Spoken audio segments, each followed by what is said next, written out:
નમસ્કાર મિત્રો, કે ચેનલમાં આપનું હાર્દિક સ્વાગત છે. હું દિનેશજી રાઠોડ. આજે આપણે જોઈશું તાપી જિલ્લો રંગબેરંગી લાઇટોથી ઝગમગી ઉઠ્યો. તાપી જિલ્લો 76મા પ્રજાસત્તાક દિવસની રાજ્ય કક્ષાના કાર્યક્રમની યજમાની કરી રહ્યું છે, ત્યારે જિલ્લા સેવા સદનનું પટ્ટાંગણ હાલ રંગબેરંગી રોશનીથી ઝળહળી રહ્યું છે.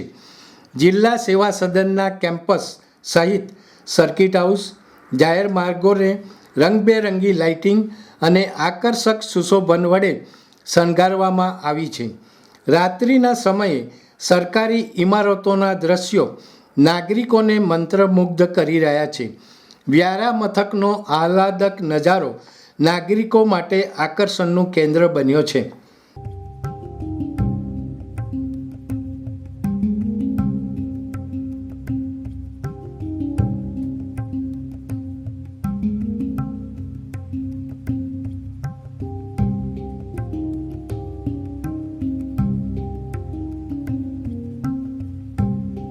દર્શક મિત્રો, અત્યારે આટલું જ. આવા વધુ સમાચારો માટે જોતા રહો કે ચેનલ. નમસ્કાર.